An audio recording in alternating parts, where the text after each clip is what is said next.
और मैं आपका स्वागत करती हूँ मेरे YouTube चैनल CS दीदी पर। तो जो आज का लेक्चर है वो होने वाला है CSV फाइल्स के ऊपर। अगर आपने इससे पहले मेरा फाइल हैंडलिंग वाला चैप्टर नहीं किया है, लेक्चर नहीं किया है, तो पहले वो जाके कर लेना, क्योंकि CSV फाइल्स भी कैसी होती है, एक तरीके की टेक्स्ट फाइल्स होती हैं और टेक्स्ट फाइल्स और बाइनरी फाइल्स के बारे में मैंने इससे पहले वाले लेक्चर में आपको बता रखा है। तो आज हो सकता है कि मैं उतने अच्छे से एक्सप्लेन ना करूं जितना मैंने अपनी पिछली वीडियो में बताया है, तो पहले आप वो वीडियो देख लीजिए और फिर ये आपको बहुत अच्छे से समझ आएगी, कोई दिक्कत वाली बात नहीं रहेगी। ठीक है, तो आइए शुरू करते हैं अपना लेक्चर CSV फाइल्स के ऊपर। अगर आपने पिछले वाली मेरी लेक्चर वीडियो देखी है तो आपको पता होगा कि दो तरीके से हम अपने फाइल्स में डाटा स्टोर कर सकते हैं। ठीक है, किस फॉर्म में? या तो आपका जो डाटा है वो टेक्स्ट फॉर्म में रहेगा। अगर टेक्स्ट फॉर्म में रहता है तो उस फाइल्स को क्या कहते हैं? टेक्स्ट फाइल्स कहते हैं। और अगर बाइट्स की फॉर्म में आपका डाटा है, जैसे मेमोरी में स्टोर होता है, उसी फॉर्म में आपका डाटा आपकी फाइल में स्टोर है, तो उसे क्या कहेंगे? हम बाइनरी फाइल्स कहेंगे। ठीक है, अब टेक्स्ट फाइल्स के भी दो टाइप हैं। एक तो आपकी जो रेगुलर टेक्स्ट फाइल होती है, जिसमें आप नॉर्मल जैसे कीबोर्ड पे टाइप करते हो वैसे आपका डाटा स्टोर होता है। एक स्पेशल टाइप की दूसरी फाइल्स भी होती है, टेक्स्ट फाइल, जो कि होती है CSV फाइल्स। इसमें क्या होता है, जो आपका टेक्स्ट मटेरियल स्टोर होता है, मतलब जो आपका डाटा स्टोर होता है, उन वर्ड्स के बीच में एक डिलिमिटर होता है। ठीक है, जैसे आप वर्ड्स के बीच में नॉर्मल डेली यूज में वर्ड्स के बीच में क्या लिखते हो? स्पेस लिखते हो। ठीक है, ऐसे ही CSV फाइल्स में दो वर्ड्स के बीच में आपके पास क्या आता है? एक डिलिमिटर आता है, जो कि नॉर्मली क्या होता है? बाय डिफॉल्ट कॉमा होता है, आप उसको चेंज भी कर सकते हो। ठीक है, तो ये तो हो गई आपकी CSV फाइल्स की बात। अब आप लोग बोलोगे कि मैम इसको यूज क्यों करते हैं जब हमारे पास नॉर्मल टेक्स्ट फाइल है जिसमें हम स्पेस डाल के अपने वर्ड्स को स्टोर कर सकते हैं, तो हमें CSV फाइल क्यों चाहिए? हमें क्यों बीच में एक डिलिमिटर चाहिए? क्यों चाहिए बीच में कॉमा? तो देखो, CSV फाइल्स जो होती है वो टेब्यूलर डाटा स्टोर करने के काम होती है। इधर देखो, जैसे मैंने यहाँ पे मान लो आपकी एक एक्सेल शीट है, या फिर कुछ भी एक टेबल मान सकते हो आप ये भी मान सकते हो कि कोई रिलेशनल डाटाबेस है उसकी टेबल है, ऐसे भी मान सकते हो कि कोई एक्सेल फाइल है उसकी टेबल है। ठीक है, तो उसमें आपका डाटा कैसे स्टोर होता है? रोज और कॉलम्स की फॉर्म में स्टोर होता है। ठीक है, तो ये डाटा मेरा कैसे है? रोज और कॉलम्स की फॉर्म में स्टोर है। यहाँ पे हमारे पास 2 रोज है, ठीक है, और 3 कॉलम्स है। आगे बात समझ में? अगर ये डाटा मुझे अपनी फाइल में स्टोर करना है, ठीक है, फाइल कौन से टाइप की है? टेक्स्ट फाइल है और बाइनरी फाइल है। अगर ये डाटा मुझे अपनी फाइल में स्टोर करना है तो मैं कैसे करूंगी? मैं CSV फाइल्स की मदद से कर सकती हूँ। ठीक है, तो कैसे स्टोर होता है देख लो। यहाँ पे मेरी फर्स्ट रो में क्या क्या एलिमेंट्स हैं? A, B and C, 3 elements हैं। ऐसे ही ये फाइल में स्टोर हो जाएंगे। ये मेरी CSV फाइल है, कैसे स्टोर होंगे? A, B, C एक लाइन में स्टोर हो जाएंगे विद कॉमा इन बिटवीन। अब ये कॉमा आपका डिलिमिटर बाय डिफॉल्ट क्या होता है? कॉमा होता है, कुछ और भी हो सकता है। ठीक है, उसके बाद हम बाद में करेंगे। तो जो पहली रो है वो कैसे सेव्ड है? ABC, ठीक है, बीच में हर एलिमेंट के बीच में क्या है? कॉमा है। और उसके बाद जो नेक्स्ट रो है वो कैसे स्टोर होगी? वो नेक्स्ट लाइन में स्टोर होगी। नेक्स्ट लाइन क्या होगा आपका? XYZ with comma in between. तो अगर किसी टेबुलर डाटा को मुझे फाइल में स्टोर करना है तो मैं CSV फाइल्स यूज कर सकती हूँ, उसमें अपना डाटा स्टोर कर सकती हूँ। ठीक है, इतनी बात समझ आ गई CSV फाइल्स के ऊपर। अब देख लो एक बार डेफिनेशन भी। CSV की फुल फॉर्म होती है कॉमा सेपरेटेड वैल्यूज। ठीक है, तो जो आपकी फाइल में वैल्यूज है वो किससे सेपरेटेड है? कॉमा से सेपरेटेड है। ठीक है, files are delimited files. Delimited files का मतलब है हर वर्ड के बीच में आपका कुछ ना कुछ डिलिमिटर होगा। ठीक है, files are delimited files that store tabular data. क्या स्टोर करते हैं? टेबुलर डाटा स्टोर करते हैं, जैसे यहाँ पे मैंने दिखाया हुआ है। Where comma delimits every value, हर वैल्यू के बीच में जो सेपरेटर है, जो डिलिमिटर है, वो क्या है? आपका कॉमा है। ठीक है, तो ये होती है आपके पास CSV फाइल्स। लेकिन एक और बात जान लो कि आपके पास जो डिफॉल्ट डिलिमिटर होता है वो क्या होता है? कॉमा होता है। ठीक है, but in modern implementation we can choose other delimiter as well.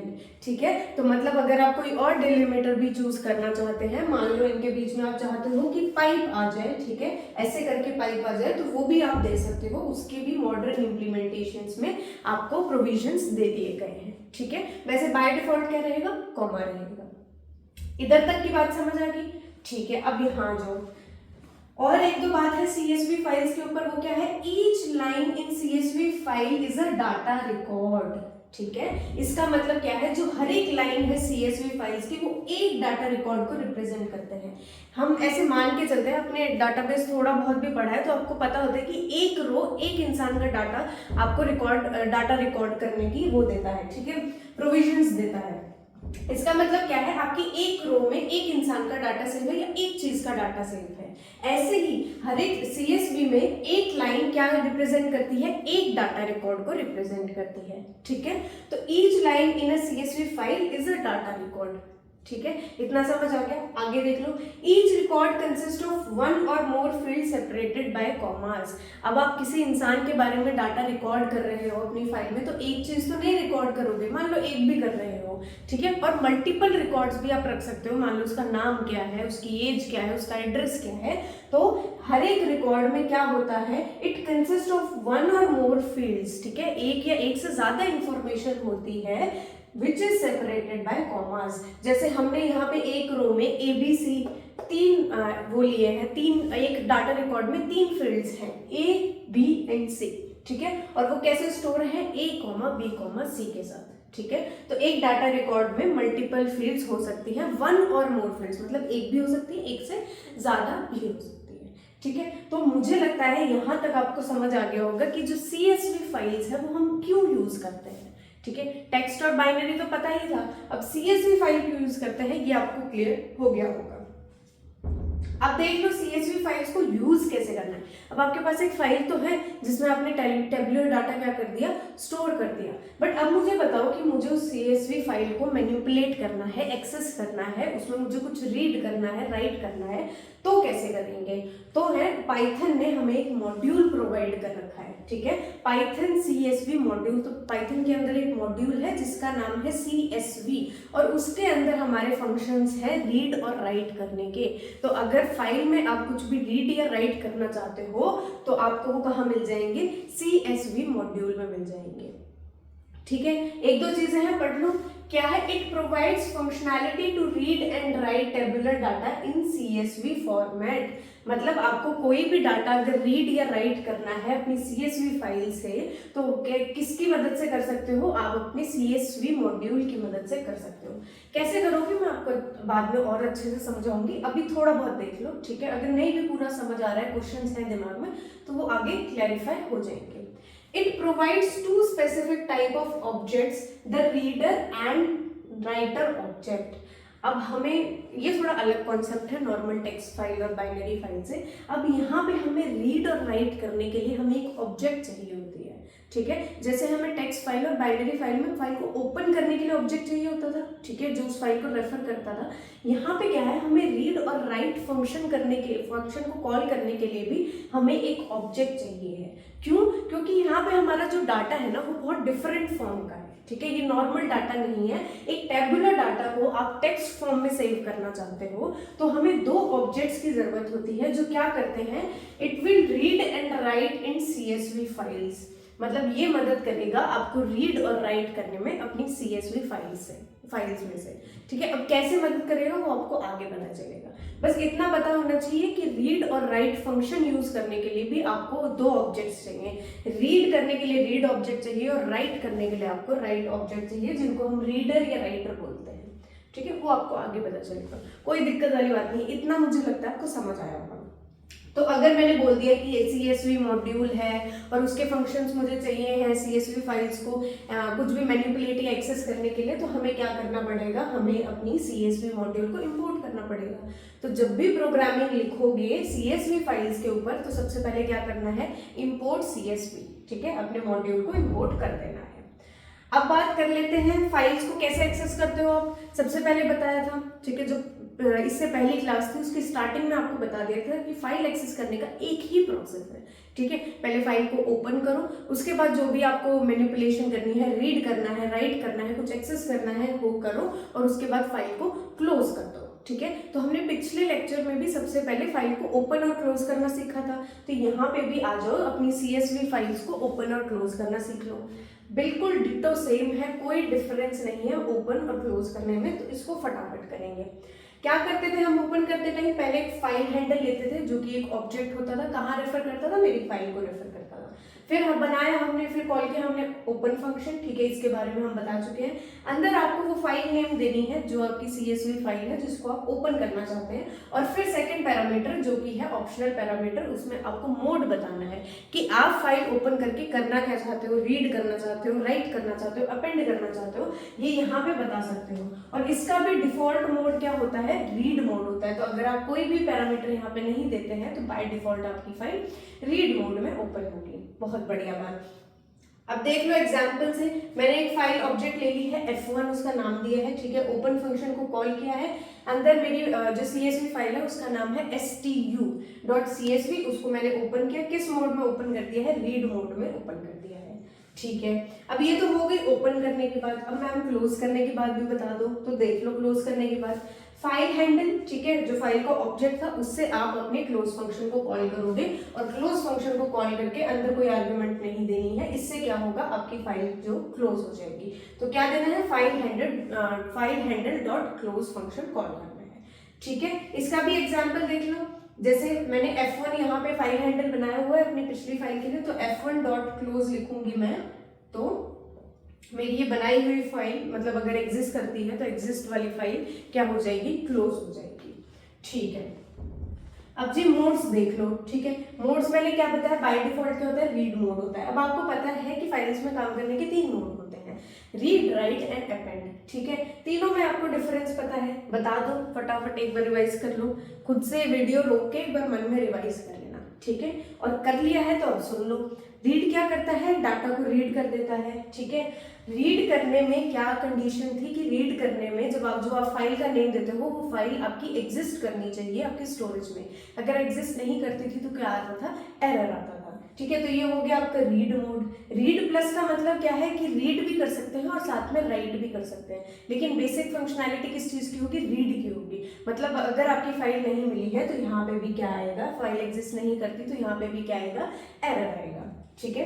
अब राइट मोड देख लो, राइट मोड में क्या था, अगर आपके पास फाइल एग्जिस्ट नहीं करती है तो एक न्यू फाइल क्रिएट हो जाएगी, और अगर फाइल ऑलरेडी एग्जिस्ट करती है तो आप उसमें डाटा राइट कर सकते हैं। राइट कैसे होगा, जो पिछला डाटा है वो ओवर राइट हो जाएगा, ट्रंकेट हो जाएगा, मतलब पिछला वाला डाटा खत्म हो जाएगा, आप नए डाटा को राइट कर सकते हैं।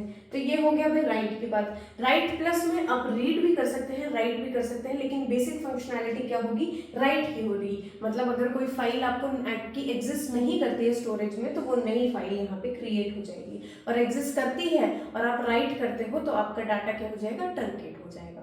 बहुत बढ़िया। अब देख लो, एक होता है अपेंड मोड, जिसमें क्या होता है, अगर फाइल एग्जिस्ट नहीं करती है तो सेम राइट मोड की तरह आपकी नई फाइल क्रिएट हो जाती है, और अगर फाइल एग्जिस्ट करती है तो आपका डाटा कहाँ एंटर होता है, फाइल के एंड में एंटर होता है, ठीक है। तो मतलब डाटा कहाँ राइट होगा, फाइल के एंड में। अगर मैं बोलती हूँ A प्लस, तो A प्लस मोड होता है जिसमें आप रीड भी कर सकते हैं और अपेंड भी कर सकते हैं, ठीक है। तो बट बेसिक फंक्शनैलिटी क्या होगी, अपेंड की होगी। मतलब अगर फाइल नहीं मिलती है तो क्रिएट हो जाएगी, एग्जिस्ट नहीं करती है तो क्रिएट हो जाएगी, और अगर फाइल मिल जाती है और उसमें डाटा ऑलरेडी अवेलेबल है तो डाटा क्या होगा, अपेंड होगा, लास्ट में एंटर हो जाएगा। तो ये आपकी सेम फंक्शनैलिटी है जो कि टेक्स्ट फाइल में है, उसको मैंने रिवाइज करवा लिया है। बाइनरी फाइल में भी सेम है, बस बी लगाना है इनके आगे, ठीक है। तो एक रिवीजन टाइप का आपका यहाँ पे हो चुका है। अब वो चीजें देख लो जो अलग है, रीड और राइट कैसे करते हैं CSV फाइल में। चलिए अब देखो, मैंने एक बात तो आप लोगों को बता दी कि आपको CSV फाइल्स क्यों चाहिए होती हैं, ठीक है। एक तो चीज आपको पता ही है कि जब आपको टेबुलर डाटा सेव करना होता है तो उसके लिए क्या चाहिए होती है, CSV फाइल्स चाहिए होती हैं। एक दो और चीजें हैं, देख लो, it is easier to create, ठीक है। टेबुलर डाटा को आप आराम से अपनी CSV फाइल्स में स्टोर कर सकते हैं। दूसरा, preferred for export and import format for databases and spreadsheets. आपको पता है स्प्रेडशीट्स और डाटाबेसेस किस फॉर्म में होते हैं, टेबुलर फॉर्म में होते हैं। सारे डाटाबेसेस नहीं, जैसे रिलेशनल डाटाबेस हो गया, कैसी फॉर्म में होते हैं, टेबल्स की फॉर्म में होते हैं, टेबुलर फॉर्म में होते हैं। अगर उनको आप एक्सपोर्ट या इंपोर्ट करना चाहते हो, उन फाइल्स को, उस कंटेंट को, तो किस फाइल की मदद से कर सकते हो, CSV फाइल्स की मदद से कर सकते हो, ठीक है। तीसरी चीज क्या है, capable of storing large amount of data. आप लार्ज अमाउंट ऑफ डाटा अपनी CSV फाइल्स में स्टोर कर सकते हो। तो ये 3 चीजें हैं जिसकी वजह से हम CSV फाइल्स यूज करते हैं, ठीक है, समझ आया। अब अपना मेन टॉपिक पे आ जाओ, जो कि है राइटिंग इन सीएसवी फाइल्स। आप इतनी देर से सीएसवी फाइल्स कर रहे हो, तो उसमें राइट कैसे करते हैं, रीड कैसे करते हैं, अब हम देखेंगे। ठीक है, तो आ जाओ करते हैं। राइटिंग कैसे कर सकते हैं? Writing into CSV files involves the conversion of user data into delimited form. इसका मतलब क्या है? जो आप लोग डाटा यूज करते हो कीबोर्ड से, वो क्या होता है, एक नॉर्मल डाटा होता है, उसमें कोई डिलिमिटर नहीं होता। ठीक है, वो सीएसवी फाइल्स के फॉर्मेट जैसा नहीं होता। ठीक है, आप कीबोर्ड में से तो नॉर्मल डाटा यूज डाल रहे हो, टेक्स्ट डाटा डाल रहे हो, तो राइटिंग में क्या करना है आपको, उस यूजर डाटा को, जो डाटा हमने डाला है, जो कि नॉर्मल है, नॉर्मल टेक्स्ट है या नॉर्मल टेबल है, उसको हमें कैसे करना है, डीलिमिटेड फॉर्म में कन्वर्ट करना है। मतलब ऐसी फॉर्म जो कि सीएसवी फाइल्स अपने अंदर स्टोर कर सके। तो राइट करते टाइम क्या करते हो, आप कीबोर्ड से इनपुट देते हो और वो जाके आपकी फाइल में स्टोर होता है। इसमें क्या हो रहा है, आप कीबोर्ड से इनपुट कर रहे हो, लेकिन बीच में आपका डाटा क्या हो रहा है, पहले सीएसवी फाइल्स में जाने से पहले क्या हो रहा है, एक उस फॉर्मेट में बन रहा है, उस फॉर्मेट के लिए तैयार हो रहा है। ठीक है, and the storing in the form of CSV files. और ये क्यों ऐसा कर रहे हैं, हम क्यों कन्वर्जन कर रहे हैं, डीलिमिटेड फॉर्मेट में बना रहे हैं, ताकि हमारा डाटा सीएसवी फाइल्स में स्टोर हो सके, क्योंकि उसमें स्टोर करने का एक प्रॉपर फॉर्मेट है, एक प्रॉपर तरीका है। इसको आप ऐसे समझो। ठीक है, मैंने बताया था ना आपको कि इस हमें एक राइटर और रीडर ऑब्जेक्ट की जरूरत होती है। तो वो क्यों जरूरत होती है, इसी ट्रांसलेशन के लिए जरूरत होती है। इसको आप ऐसे समझो, जैसे आप कहीं फॉरेन कंट्री में जाते हो, उनकी लैंग्वेज दूसरी है। ठीक है, तो आप किसका यूज करते हो, ट्रांसलेटर का यूज करते हो। ठीक है, बड़े बड़े वीआईपीज जब जाते हैं तो वहां पे एक ट्रांसलेटर बैठा होता है, जो आपकी लैंग्वेज, उनकी लैंग्वेज को आपकी लैंग्वेज में कन्वर्ट करता है और आपकी लैंग्वेज को उनकी लैंग्वेज में कन्वर्ट करता है। ऐसे ही ट्रांसलेटर हमारे पास क्या होते हैं, सीएसवी राइटर ऑब्जेक्ट होते हैं और रीडर ऑब्जेक्ट होते हैं। जब हमें राइट करना है तो हम राइटर ऑब्जेक्ट बनाते हैं एक, ताकि वो क्या कर पाए, हमारा जो हमने जिस फॉर्मेट में डाटा दिया है उसको सीएसवी फाइल्स के फॉर्मेट में कन्वर्ट कर सके। ठीक है, तो आज वो देख लो। एक होता है सीएसवी राइटर फंक्शन, ये क्या करता है, एक ऑब्जेक्ट बनाता है ट्रांसलेटर करने के लिए। जैसे मैंने बताया ना, ट्रांसलेटर का काम क्या होता है, ट्रांसलेट करना। ऐसे ही यहाँ पे एक राइटर ऑब्जेक्ट होती है, वो क्या करती है, it rights data into CSV file. मतलब सीएसवी फाइल का जो हमने डाटा, यूजर डाटा दिया है, उसको चेंज करके सीएसवी फॉर्मेट में कर देती है। ठीक है, और उसी फिर तभी उसके बाद ही तो आप राइट कर पाओगे। अब नॉर्मल मैं कीबोर्ड से टाइप कर रही हूँ, तो वो फॉर्मेट वो नहीं है जो मेरी फाइल सेव कर रही है, तो वो डायरेक्टली सेव नहीं हो पाएगा। तो डायरेक्टली मैं कोई भी फंक्शन कॉल करूंगी, कोई फायदा नहीं होगा। ठीक है, पहले उसके फॉर्मेट को कन्वर्ट करना पड़ेगा। ठीक है, अब आपके पास ऑब्जेक्ट आ गई है। अब ऑब्जेक्ट आने के बाद ये ऑब्जेक्ट आपका कन्वर्जन करेगी, और इस ऑब्जेक्ट के माध्यम से आप एक फंक्शन कॉल कर सकते हो, एक और फंक्शन कॉल कर सकते हो, जो कि है राइट रो। और इस फंक्शन में आप क्या करते हो, एक रो का डाटा आप राइट करते हो फाइल में। ठीक है, जैसे आप उसमें कर रहे थे ना, राइट फंक्शन यूज कर रहे थे, तो यहाँ पे भी क्या है, एक रो का डाटा आप राइट रो फंक्शन से फंक्शन यूज करके लिख सकते हो अपनी फाइल में। लेकिन किसके थ्रू से कॉल करोगे, अपनी राइटर ऑब्जेक्ट के थ्रू से। ठीक है, तो हर काम किसकी मदद से होगा, ट्रांसलेटर यानी कि आपकी राइटर ऑब्जेक्ट की मदद से होगा। ठीक है, एक तो ये फंक्शन है राइट करने का। ऊपर वाला तो क्या कर रहा है, आपकी ऑब्जेक्ट बना रहा है। ठीक है, नीचे वाला फंक्शन क्या कर रहा है, एक डाटा को राइट कर रहा है, एक रो के डाटा को। एक और फंक्शन होता है राइट रोज। ठीक है, उसको भी आप ऑब्जेक्ट से कॉल करते हो। राइट रोज क्या करता है, मल्टीपल रोज का डाटा आपको राइट करके देता है। It rights multiple rose of data onto writer object. मतलब राइटर ऑब्जेक्ट की हेल्प से आपकी फाइल में राइट करेगा। ठीक है, अब ये काम कैसे करता है, इस डायग्राम से समझो, और हो सके तो इस डायग्राम को रट लेना। अगर एग्जाम में आए तो यही डायग्राम बना देना। अगर सीएसवी फाइल आया और उन्होंने पूछा कि राइट कैसे कर सकते हैं, रीड कैसे कर सकते हैं, ये एक डायग्राम बना देना। आपको मतलब मैं गारंटी दे सकती हूँ, अगर वो बंदा 3 नंबर दे रहा है ना एग्जामिनर आपको, तो उसमें 4 नंबर देगा ये डायग्राम देख के।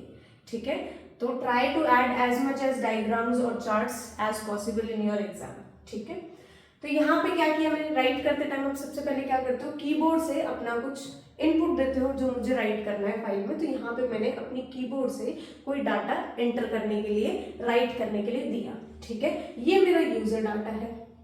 ठीक है, अब यूजर डाटा आपने csv.write रो फंक्शन को कॉल किया है, ठीक है। अब राइट रो फंक्शन क्या करता है, आपके यूजर डाटा को फाइल में राइट करेगा, यही करना चाहिए। लेकिन क्योंकि हमारा जो यूजर डाटा है वो किसी और फॉर्मेट में है और डाटा जो सेव होना है वो किसी और फॉर्मेट में है, तो बीच में आता है एक ट्रांसलेटर, ठीक है। वो ट्रांसलेटर क्या होता है, CSV राइटर ऑब्जेक्ट। वो क्या करता है, इट कन्वर्ट्स यूजर डाटा, जो हमने डाटा दिया है उसको कन्वर्ट करता है इनटू CSV राइटेबल फॉर्म, ठीक है। कि आप CSV राइटेबल फॉर्म, कौन सा डाटा आप CSV फाइल्स में लिख सकते हो उस फॉर्मेट में ही कन्वर्ट कर देता है, ठीक है। और फिर ये डाटा जाता है, जो ये डीलिमिटेड डाटा बन गया आपका, ठीक है, क्योंकि कैसा डाटा स्टोर होता है CSV फाइल्स में, डीलिमिटेड डाटा। तो अब ये डीलिमिटेड डाटा बन चुका है और अब आपकी CSV फाइल में स्टोर हो जाएगा, ठीक है। एक फाइल होगी जो आपके स्टोरेज में सेव होगी और उसमें वो जाके वहां पे राइट हो जाएगा, ठीक है। इतनी बात समझ आई, बहुत बढ़िया। अब देखो, अगर आप प्रोग्रामिंग कर रहे हो, ठीक है, तो उसका भी एक कुछ फॉर्मेट होगा कि भाई फाइल ओपन करोगे, उसके बाद मुझे क्या करना है, उसके बाद क्या करना है, राइट करने के लिए। तो देखो क्या करना है, पहला स्टेप होगा आपको फाइल को ओपन करना होगा, जिसका सिंटेक्स मैंने पहले बताया, इसलिए मैंने सिर्फ लिख दिया है ओपन फाइल, ठीक है। बाकी हम एक प्रोग्राम भी करेंगे एग्जाम्पल के तौर पे, उससे ज्यादा समझ आएगा। दूसरा स्टेप क्या है, अपना राइटर ऑब्जेक्ट बनाना, ठीक है। एक ऑब्जेक्ट, एक ट्रांसलेटर मुझे चाहिए, कैसे बनाएंगे, राइटर ऑब्जेक्ट का नाम यहाँ लिखेंगे, कुछ भी नाम दे सकते हो आप, ठीक है। जैसे आप फाइल का ऑब्जेक्ट बनाते हो उसमें कुछ भी नाम दे सकते हो, ऐसे यहाँ पे भी आप राइटर ऑब्जेक्ट का नाम दे सकते हो जो आपका मन चाहे। उसके बाद आपको लिखना है CSV डॉट, क्योंकि ये भी किस चीज का फंक्शन है, आपके CSV मॉड्यूल का फंक्शन है, तो CSV डॉट राइटर को आप कॉल करोगे। राइटर फंक्शन क्या करता है, ऑब्जेक्ट रिटर्न करता है, तो ये मैंने कॉल कर दिया। और अंदर पैरामीटर क्या जाएगा, आपका फाइल ऑब्जेक्ट, जो आपकी मैंने CSV फाइल बनाई है, ओपन करते टाइम मैं उसको भी एक ऑब्जेक्ट से ऑब्जेक्ट बनाऊंगी उसका भी, तो उस ऑब्जेक्ट का नाम मुझे यहाँ पे एक पैरामीटर में लिखना है। और दूसरा पैरामीटर क्या होना चाहिए, आपका डीलिमिटर होना चाहिए, ठीक है। मैंने आपको इस लेक्चर की शुरुआत में बताया था कि बाय डिफॉल्ट डीलिमिटर क्या होता है, कॉमा होता है, लेकिन आप कुछ और भी दे सकते हो, जैसे पाइप देना है, तो अगर पाइप देना है तो उसको यहाँ पे डीलिमिटर वाले जो पैरामीटर है इसमें आप स्पेसिफाई कर सकते हो। अगर नहीं करोगे तो बाय डिफॉल्ट क्या है, कॉमा ही है, ठीक है। तो आपने एक ऑब्जेक्ट बना लिया, अब उस ऑब्जेक्ट की मदद से, ठीक है, CSV डॉट, यहाँ पे ऑब्जेक्ट का नाम नहीं लिखा है, यहाँ पे आएगा राइटर ऑब्जेक्ट डॉट राइट रो, ठीक है, क्योंकि यही है, हाँ यही है, ऐसे नहीं आएगा, CSV नहीं आएगा यहाँ पे आएगा राइटर ऑब्जेक्ट डॉट राइट रो, ठीक है। आपको क्या करना है, राइटर ऑब्जेक्ट की मदद से अपनी राइट रो फंक्शन को कॉल करना है, और वो क्या करेगा, यहाँ पे आपको वो डाटा लिखना है जो आपको एंटर करना है, पूरी एक रो का डाटा लिखोगे आप। मान लो मुझे ABC, जैसे मेरी पिछली रो थी, मुझे वो ऐड करना है, तो मैं यहाँ पे लिस्ट की फॉर्म में उसको दे सकती हूँ ABC, ऐसे एक लिस्ट, एक मतलब एक रो में जो डाटा है वो पूरी लिस्ट में दे सकती हूँ, और उसके बाद जब वो राइट हो जाएगा तो मैं क्लोज फाइल कर दूंगी, ठीक है। इतना समझ आया, तो चलिए एक प्रोग्राम देख लेते हैं अपना राइट रो यूज करने का। सो अभी प्रोग्राम से समझ लो कि हम राइट रो कैसे कर सकते हैं और राइट रोज का फंक्शन कैसे यूज कर सकते हैं। एक प्रोग्राम मैंने लिखा है जहां पे राइट रो को फंक्शन को यूज किया है, और दूसरा प्रोग्राम लिखा है जहां पे राइट रोज फंक्शन का यूज किया गया है, ठीक है। तो आओ देख लो कैसे करना है। सबसे पहले अपनी मॉड्यूल को हम इंपोर्ट करेंगे, ठीक है, इंपोर्ट CSV जैसा मैंने बताया था।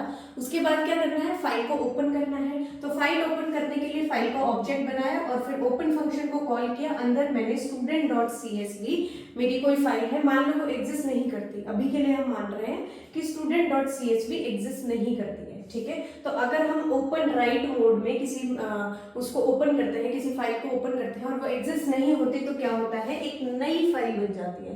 देखो मैंने यहाँ बना दी है, ठीक है। तो मेरी ये न्यू फाइल हो गई है जिसका नाम है student.csv, ठीक है। ये एक CSV फाइल है। तो क्योंकि मेरे पास ये ऑलरेडी एग्जिस्ट नहीं करती थी ये फाइल, तो नई क्रिएट हो गई है, ठीक है। मोड क्या दे दिया है मैंने, राइट मोड, क्योंकि मैं डाटा एंटर करूंगी, राइट करना चाहती हूँ, ठीक है।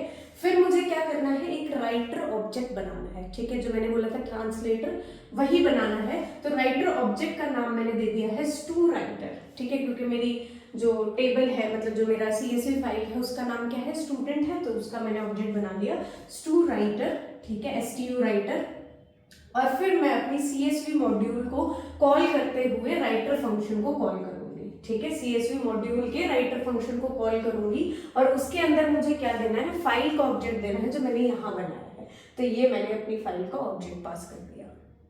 ठीक है, इतना समझ आया। अब आपने क्या किया, फाइल ओपन कर ली, ठीक है, ऑब्जेक्ट बना लिया। तो अब क्या करना है, हमें राइट करना है।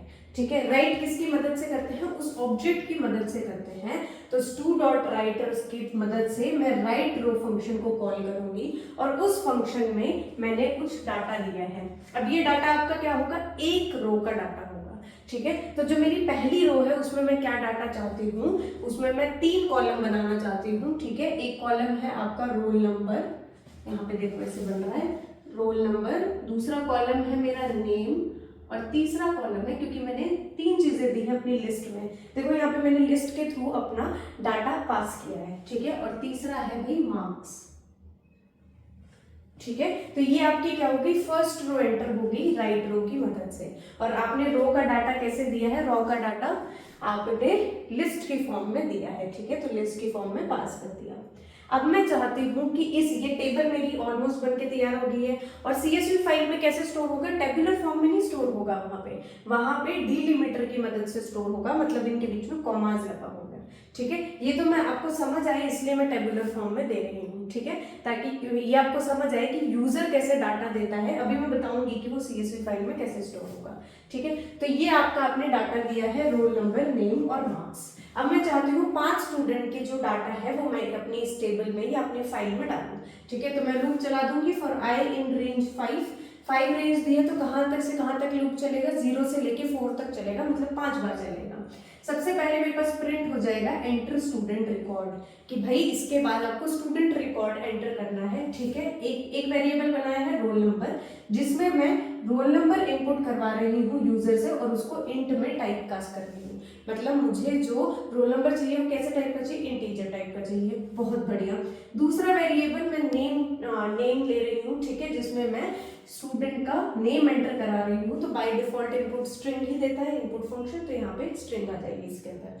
फिर मैं मार्क्स इनपुट करा रही हूँ, एंटर मार्क्स, और उसको भी क्या कर रही हूँ, टाइप कास्ट कर रही हूँ इंट में।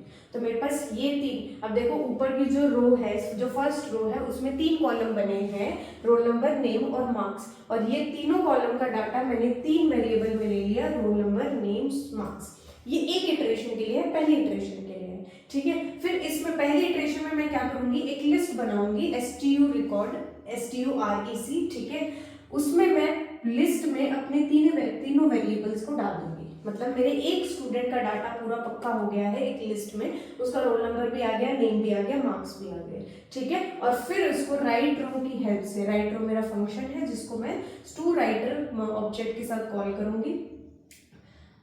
उसके बाद मैं अपनी आर्ग्यूमेंट में क्या दूंगी, ये लिस्ट प्रोवाइड करूंगी। ठीक है, मेरा राइट रो फंक्शन क्या करता है, एक रो का डाटा लेता है और उस रो के पैरामीटर, इस फंक्शन के पैरामीटर में मैंने क्या दे दिया है, एक लिस्ट प्रोवाइड कर दी है जिसमें 3 डाटा है, 3 एलिमेंट्स है। तो मान लो मैंने अगर अपना फर्स्ट रिकॉर्ड क्या एंटर किया है, मान लो मैंने रोल नंबर किया 1, नेम कर दिया मैंने अंकित और मार्क्स कर दिए मान लो 80। ठीक है, ये मेरी फर्स्ट इटरेशन का डाटा राइट हो चुका है। अब अगर मैं सेकंड इटरेशन करती हूँ तो मैं सेकंड डाटा एंटर कर सकती हूँ, दोबारा वही वेरिएबल्स इनिशियलाइज हो जाएंगे नई वैल्यू से।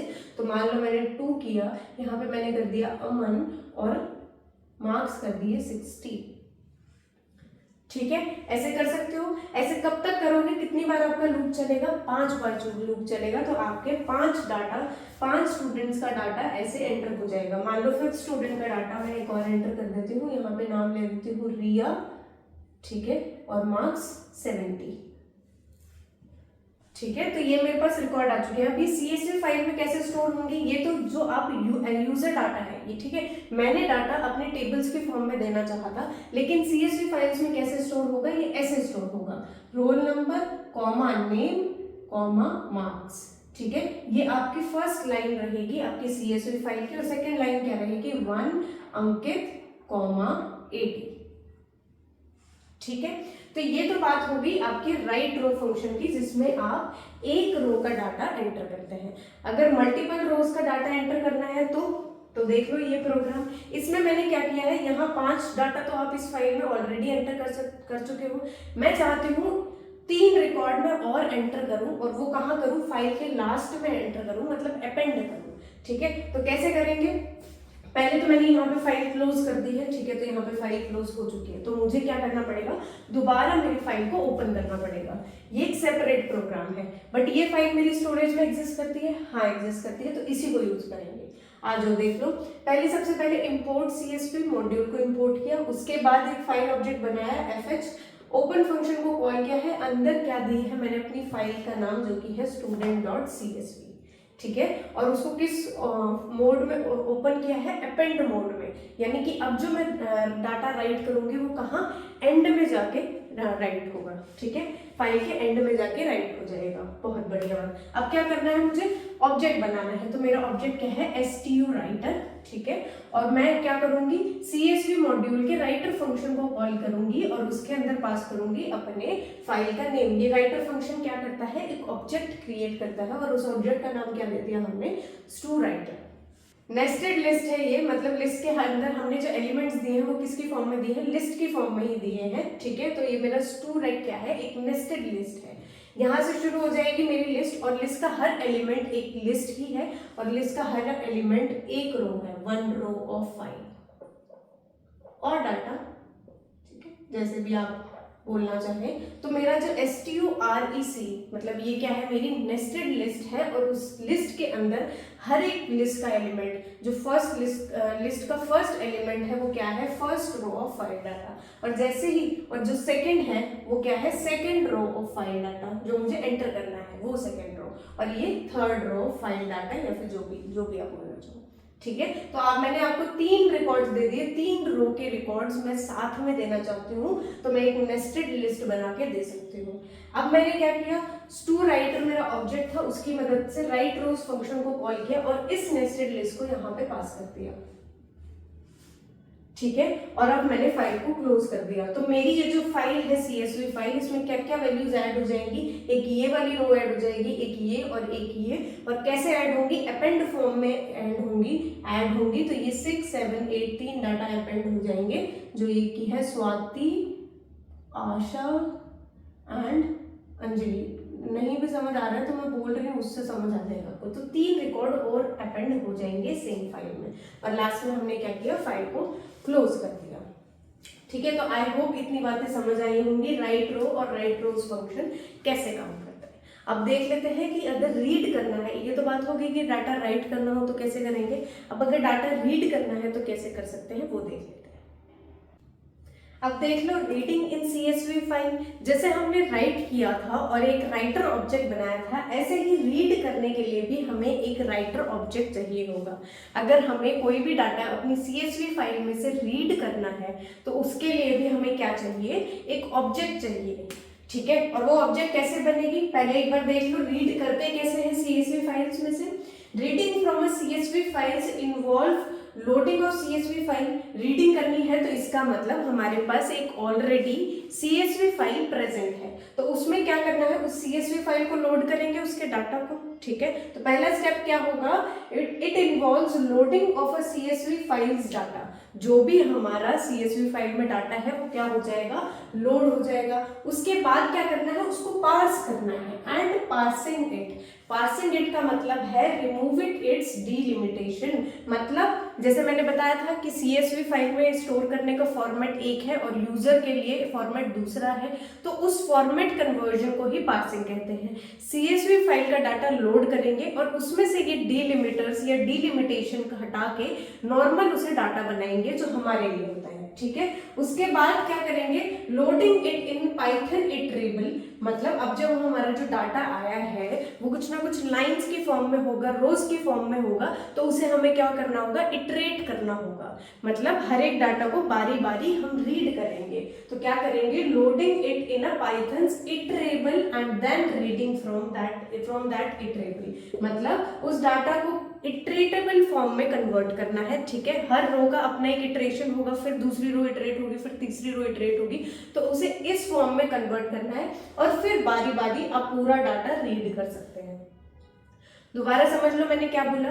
रीडिंग करने के लिए आपको क्या करना होगा, सबसे पहले आपकी CSV फाइल होगी, उसमें कुछ डाटा होगा जो CSV फॉर्मेट में होगा। आपको उस डाटा को लोड करना है, कर लिया लोड, उसके बाद उसको पार्स करना है। मतलब आपका ये डिलिमिटेड डाटा है, जो CSV डाटा होता है वो कैसा होता है, डिलिमिटेड डाटा है। तो मुझे क्या करना है, वो लिमिटेशंस, वो डिलिमिटेशन हटानी है, तो उसको हम क्या बोलते हैं, पार्सिंग करना, रिमूविंग इट्स डिलिमिटेशन।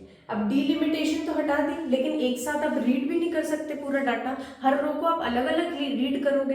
तो आपको क्या करना है, पाइथन के इटरेबल फॉर्म में उसे कन्वर्ट करना है कि आप बारी बारी एक एक डाटा रीड कर सको और उसके बाद रीडिंग करनी है। ठीक है, थोड़ा बड़ा प्रोसेस लग रहा है लेकिन है बहुत छोटा। जब प्रोग्राम लिखोगे, देखो ये प्रोग्राम कितना छोटा लिखा हुआ है, तो इतनी कोई बड़ी बात है नहीं, लेकिन समझने वाली बात है। बस आपको ये पता होना चाहिए दिमाग में कि CSV फाइल्स में डाटा CSV फॉर्मेट में या डिलिमिटेड फॉर्मेट में स्टोर होता है, और जो हम पढ़ सकते हैं वो एक यूजर का नॉर्मल फॉर्म होता है, उसको डाटा को कन्वर्ट करना पड़ता है नॉर्मल फॉर्म के लिए। ठीक है, तो ये होता है रीडिंग करते टाइम। अब करना कैसे है, इधर देख लो, डायग्राम से अच्छे से समझ आएगा। ये आपकी CSV फाइल है, ठीक है, कहीं स्टोरेज डिस्क में आपकी एक CSV फाइल है। आपने इस CSV फाइल का डाटा लिया, ठीक है, और उसको क्या किया, CSV रीडर ऑब्जेक्ट की मदद से आप क्या कर रहे हो, इट पार्सेस, मतलब डिलिमिटेशन कर देगा। ठीक है, उस डिलिमिटेड डाटा को उसमें से डिलिमिटर हटा देगा, the delimited CSV file and loads it into iterable, मतलब उसको कन्वर्ट कर देगा इटरेबल फॉर्मेट में। ठीक है, तो जो डिलिमिटेड डाटा है उसको इटरेबल फॉर्म में कन्वर्ट कर देगा। कौन करेगा, आपका CSV रीडर ऑब्जेक्ट। ठीक है, और फिर लूप, क्योंकि अब क्या है, एक इटरेबल फॉर्म है, और इटरेबल फॉर्म आप कोई भी लूप लगा के आप रीड कर सकते हैं। तो मैंने यहाँ पे फॉर लूप लगाया है। फॉर लूप की मदद से आप क्या करोगे, फॉर लूप क्या करेगा, fetch one row at a time from reader object. अभी रीडर ऑब्जेक्ट के पास क्या है, इटरेबल फॉर्म है एक। ठीक है, जो हमारा डाटा है वो किस फॉर्म में है, इटरेबल फॉर्म में है, और उस इटरेबल फॉर्म को लूप यूज करेगा। कैसे यूज करेगा, एक एक लाइन फैच करेगा। ठीक है, एक एक लाइन लगेगा और वो लाइन हमारी ऐसे डिस्प्ले हो जाएंगी। ठीक है, तो आपको समझ आया कि रीड कैसे करना है। CSV फाइल ली, ऑब्जेक्ट की मदद से अपने डाटा को कन्वर्ट किया, किससे कन्वर्ट किया, डिलिमिटेड फॉर्म से इटरेबल फॉर्म में कन्वर्ट किया, और जब इटरेबल फॉर्म में आ गई तो लूप लगा के उस डाटा को रीड कर लिया। ठीक है, कोई बड़ी बात नहीं है, ये मुझे लगता है समझ आ गया होगा। अब ऑब्जेक्ट कैसे क्रिएट करनी है, आपके पास एक CSV रीडर, CSV मॉड्यूल का एक रीडर फंक्शन होता है जो क्या करता है, एक रीडर ऑब्जेक्ट को रिटर्न करता है। It returns a reader object which loads data from CSV file. CSV file से डाटा लेता है, डिलिमिटेड डाटा लेता है और उसे एक इटरेबल फॉर्म में कन्वर्ट कर देता है। कैसे कन्वर्ट करता है, पार्सिंग करके या डिलिमिटेशन ऑफ डाटा करके। ठीक है, आई गेस इतनी चीज समझ आई होंगी। CSV डॉट रीडर फंक्शन आपको एक ऑब्जेक्ट रिटर्न कर देगा। कैसी, रीडर ऑब्जेक्ट रिटर्न कर देगा। ठीक है, अब करना कैसे है, प्रोग्रामिंग करते टाइम क्या करते हैं हम, जब रीड करना होता है पहले फाइल को ओपन करेंगे, फिर क्या करेंगे, एक रीडर ऑब्जेक्ट बनाएंगे। किसकी मदद से बनाते हैं, CSV डॉट रीडर फंक्शन की मदद से बनाते हैं। इसमें आपको फाइल नेम देनी है, जो आपने ओपन किया है वही फाइल नेम नहीं देनी, हैंडल देना है। ठीक है, तो फाइल हैंडल देना है, जो भी फाइल का ऑब्जेक्ट आपने बनाया था उसका नाम देना है, और आप डिलिमिटर भी दे सकते हो अगर आपको पता है तो, नहीं पता है तो ये डिफॉल्ट कॉमा लेता ही है। ठीक है, आपको पता ही है। उसके बाद आप क्या करोगे, रीड करोगे ईच रो को लूप की मदद से। ठीक है, तो आपने क्या किया, एक रीडर ऑब्जेक्ट बना लिया, और ऑब्जेक्ट बनाने के बाद आप एक लूप लगाओगे जो आपकी फाइल को रो बाय रो रीड करेगा, और उसके बाद फाइल को क्लोज कर दोगे। ठीक है, ये तो प्रोसेस समझ आ गया। अब देख लो एक प्रोग्राम भी, हमने जो पिछली वाली अपनी student.csv फाइल बनाई थी उसको ही रीड कर लेते हैं। ठीक है, तो सबसे पहले क्या करना है, इंपोर्ट CSV। हमने अपनी CSV मॉड्यूल को इंपोर्ट कर लिया। उसके बाद मैंने विद स्टेटमेंट यूज की है। ये आपको नहीं समझ आएगा अगर आपने मेरी पिछली वाली वीडियो नहीं देखी है तो। विद स्टेटमेंट क्या करता है, फाइल को अपने आप ही लास्ट में क्लोज कर देता है, और बीच में कोई एक्सेप्शन भी आता है। मान लो हमारी फाइल खत्म हो गई और डाटा नहीं है हमारे पास रीड करने के लिए, तो कोई एक्सेप्शन ना आए, इसीलिए हमने अपनी कोडिंग जो लिखी है आगे की वो इसके ब्लॉक में लिखी है। ठीक है, तो आपका विद स्टेटमेंट हम यूज कर रहे हैं, जिसका सिंटेक्स आपको मैं पहले बता चुकी हूँ। इसमें क्या करते हैं, ओपन जो फंक्शन है उसको कॉल करते हैं, अपना CSV फाइल का नाम दिया, मोड मैंने रीड दे दिया है, और उस फाइल हैंडल का नाम हम कैसे देते हैं, एज लिख के आगे फाइल हैंडल का नाम देते हैं। तो इस फाइल के हैंडल क्या हो गया, fh हो गया। ठीक है, अब हमारा ब्लॉक शुरू हो गया है। अंदर क्या करना है, हमें ऑब्जेक्ट बनानी है सबसे पहले। तो STUREADER, STUREADER मेरी ऑब्जेक्ट है, जो कि किसकी मदद से बनेगी, CSV के रीडर फंक्शन की मदद से बनेगी, जो आर्ग्यूमेंट में क्या लेता है, फाइल हैंडल लेता है। ठीक है, ये हमारा ऑब्जेक्ट बन गया STUREADER। उसके बाद क्या करना है, अब हमें डाटा प्रिंट कराना है, क्योंकि STUREADER क्या करेगा, ऑब्जेक्ट बनते ही क्या हो जाएगा, हमारा डाटा इटरेबल फॉर्म में आ जाएगा। अब इटरेबल फॉर्म में आ गया है तो उसे प्रिंट भी करना है या फिर रीड भी करना है, तो कैसे करेंगे, यहाँ पे मैंने एक स्टेटमेंट दे दी है स्टूडेंट रिकॉर्ड, मतलब इसके आगे जो भी चीजें हैं, इसके बाद जो भी चीजें हैं वो आपकी फाइल की रिकॉर्ड्स हैं। ठीक है, फाइल में जो भी चीजें हमने रीड की है वो इसके बाद हम प्रिंट कर रहे हैं। ठीक है, फिर क्या किया, फॉर लूप लगा दिया। फॉर लूप के लूप वेरिएबल का नाम REC, रिकॉर्ड के लिए हमने REC दे दिया है। ठीक है, इन, और यहाँ पे हमें रेंज में क्या लिखना है, क्योंकि ये रीडर ऑब्जेक्ट ने क्या किया है, इटरेबल फॉर्म में ऑलरेडी कन्वर्ट कर दिया है। तो रीडर ऑब्जेक्ट में क्या है, एक इटरेबल फॉर्म है। ठीक है, तो वो इटरेबल फॉर्म बारी बारी एक रो को मेरे REC मतलब रैक लूप वेरिएबल में डालता रहेगा। तो हर एक रो एक एक इटरेशन में एक एक रो इस रैक वेरिएबल में आती रहेगी, और इस रैक वेरिएबल को हम प्रिंट कर देंगे। ठीक है, तो पिछले जो मेरा पिछला वो था, पिछली फाइल थी जो मैंने व्हाइट बोर्ड पे लिखा हुआ था, उसमें हमने डाटा पहले क्या दिया था, 1 रोल नंबर लिया था। तो पहला मेरे आउटपुट कैसे आएगा, पहले आएगा स्टूडेंट रिकॉर्ड्स। ठीक है, और उसके बाद क्योंकि हमने लिस्ट में डाटा दिया था, लिस्ट डाला था, तो हमारे पास क्या रिकॉर्ड आ जाएगा, पहला आएगा 1 रोल नंबर, दूसरा आएगा उसका नाम क्या था, अमन, और तीसरा मार्क्स क्या थे हमारे पास 70 थे, मान लो, मुझे भी याद नहीं है। ऐसे एक रो प्रिंट हो जाएगी। ठीक है, और ऐसे ही बाकी की रोज भी प्रिंट होती रहेंगी नीचे नीचे। ठीक है, ये लिस्ट के फॉर्म में आपके पास आ जाएगा। किसी भी सीक्वेंस में आ सकता है, जरूरी नहीं है लिस्ट ही, आपने डाटा कैसे दिया है या फिर डाटा रिट्रीव कैसे हो रहा है वो उस पर डिपेंड करता है। लेकिन आपका डाटा कैसे आएगा, रो की फॉर्म में आएगा, एक रो एक बार, फिर दूसरी रो, फिर तीसरी रो, ऐसे आएगा। ठीक है, तो आपका सारा डाटा, सारा फाइल का डाटा क्या हो जाएगा, रीड हो जाएगा, और आप प्रिंट भी कर सकते हो। ठीक है, तो CSV फाइल्स में बस इतना ही था कि आप CSV फाइल्स होती क्या है, हम क्यों यूज करते हैं, उसमें हम डाटा राइट कैसे कर सकते हैं, डाटा रीड कैसे कर सकते हैं, कैसे डिफरेंट है ये नॉर्मल टेक्स्ट फाइल से, ये हमने देख लिया। अब आपकी CSV फाइल्स जो टॉपिक है वो कंप्लीट हो चुका है। एक दो बातें मुझे अभी करनी है, वो सुन लो। ठीक है, पहले तो या तो आप TGT EMRS की प्रिपरेशन कर रहे हो या फिर PGT EMRS की प्रिपरेशन कर रहे हो। ठीक है, ये है PGT EMRS। अगर आप इसकी प्रिपरेशन कर रहे हो TGT EMRS की, तो आपका पाइथन का सिलेबस हो चुका है यहाँ पे खत्म। ठीक है, इसके बाद आपको पाइथन में कुछ नहीं पढ़ना है। अभी हम करेंगे उसके बाद डाटाबेस या नेटवर्किंग, जो भी आपके छोटे छोटे टॉपिक हैं। एक बात जो आपको ध्यान रखनी है वो ये ध्यान रखनी है, देखो अभी मैंने पाइथन आपको कंप्लीट करवाया है, तो कम से कम आपके 24 लेक्चर आई गेस हो चुके हैं। ठीक है, ये 24 या 23 लेक्चर होगा।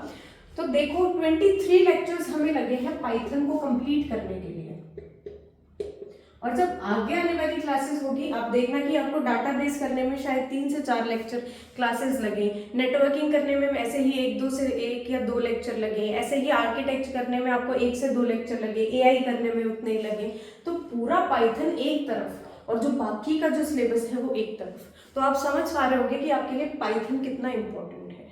मान के चलो 40 से 50% पेपर आपका यहीं से आएगा।